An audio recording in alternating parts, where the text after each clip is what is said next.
स्वागत है आप सभी का अपने चैनल मैथ कैलकुलस पॉइंट में। आज के इस वीडियो में दो चर वाले रैखिक समीकरण युग्म को विलोपन विधि से हल करना सीखेंगे। तो आइए शुरू करते हैं। तो देखिए, प्रश्न में दो समीकरण दिया हुआ है। पहला समीकरण है 7x - 5y = 13 और दूसरा समीकरण है 3x + 2y = 18। इन समीकरणों को विलोपन विधि से हल करना है। विलोपन विधि से हल करने के लिए किसी एक चर पद को विलुप्त करते हैं, या तो x वाले चर पद को या तो y वाले चर पद को। आप चाहे तो x वाले चर पद को भी विलुप्त कर सकते हैं, चाहे तो y वाले चर पद को भी विलुप्त कर सकते हैं। किसी भी चर पद को विलुप्त करने के लिए उसके गुणांक को बराबर करना होता है। तो पहले समझते हैं कि गुणांक क्या होता है। देखिए, समीकरण 1 में x के साथ गुणा के रूप में 7 है, तो x का गुणांक हो जाएगा 7, और y के साथ गुणा के रूप में -5 है, तो y का गुणांक हो जाएगा -5।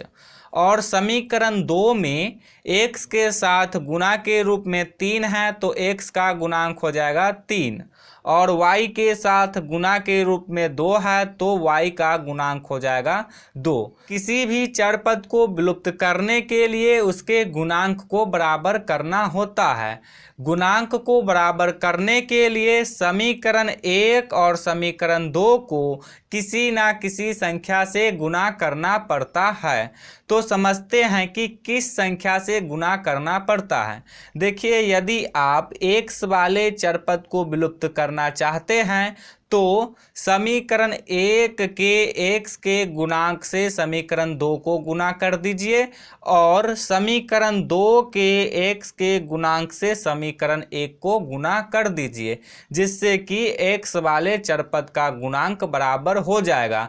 तो चलिए अब इस प्रश्न को हल करते हैं। तो सबसे पहले लिखेंगे समीकरण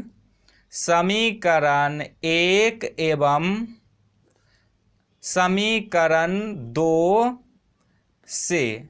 समीकरण 1 है 7x - 5y = 13, और समीकरण 2 है 3x + 2y = 18।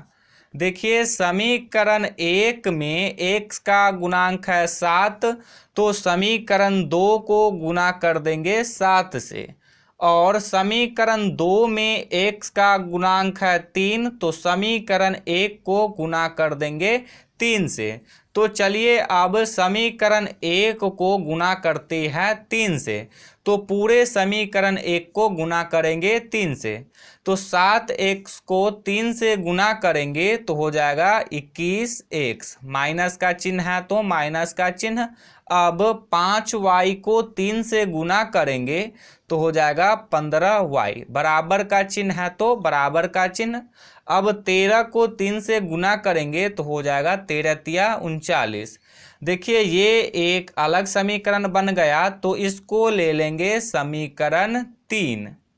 अब समीकरण 2 को 7 से गुणा करेंगे, तो 3x को 7 से गुणा करेंगे तो हो जाएगा 21x, प्लस का चिन्ह है तो प्लस का चिन्ह।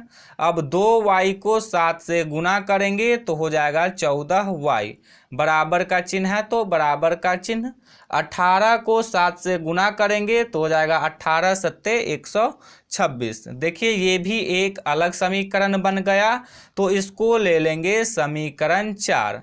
अब देखिए, समीकरण 3 और समीकरण 4 में x वाले चर पद का गुणांक बराबर हो गया, तो अब x वाले चर पद को विलुप्त करेंगे। किसी भी चर पद को विलुप्त करने के लिए यदि समान चिन्ह रहता है तो घटाते हैं, और असमान चिन्ह रहता है तो जोड़ते हैं। देखिए, समीकरण 3 में x वाले चर पद में इधर कोई चिन्ह नहीं है तो प्लस का चिन्ह है, और समीकरण 4 में भी x वाले चर पद में कोई चिन्ह नहीं है तो प्लस का चिन्ह है। तो देखिए, ये दोनों समान चिन्ह है, तो अब समीकरण 3 में से समीकरण 4 को घटाएंगे। तो इसके लिए अब लिखेंगे समीकरण समीकरण 3 माइनस 4 से।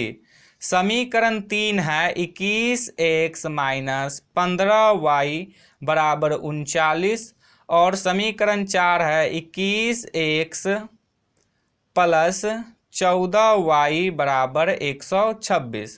देखिए, जब एक समीकरण में से दूसरे समीकरण को घटाते हैं तो चिन्ह बदल जाता है। ये प्लस में है तो हो जाएगा माइनस में, ये प्लस में है तो हो जाएगा माइनस में, ये प्लस में है तो हो जाएगा माइनस में। 21x में से 21x को घटाएंगे तो 0 बच जाएगा, यानी कि ये दोनों कट जाएगा। माइनस 15y और माइनस 14y हो जाएगा माइनस 29y। बराबर का चिन्ह है तो बराबर का चिन्ह। अब 39 में से 126 को घटाएंगे तो देखिए 16 में से 9 को घटाएंगे तो आ जाएगा 7, 11 में से 3 को घटाएंगे तो आ जाएगा 8। माइनस का चिन्ह है तो अब माइनस का चिन्ह दे देंगे। अब देखिए बराबर के दोनों तरफ माइनस का चिन्ह है तो माइनस से माइनस कैंसिल हो जाएगा। हमें y का मान चाहिए तो इसके लिए 29 को बराबर के इस तरफ से इस तरफ लाएंगे तो ये बराबर के इस तरफ है, गुना में इस तरफ आएगा तो हो जाएगा भाग में। y बराबर हो जाएगा 87/29। ये कट जाएगा 3 से तो y बराबर आ गया 3, तो y का मान आ गया 3। अब y के मान को समीकरण 1 में भी रख सकते हैं और समीकरण 2 में भी रख सकते हैं। तो चलिए हम समीकरण 1 में रखते हैं। तो इसके लिए अब लिखेंगे y का मान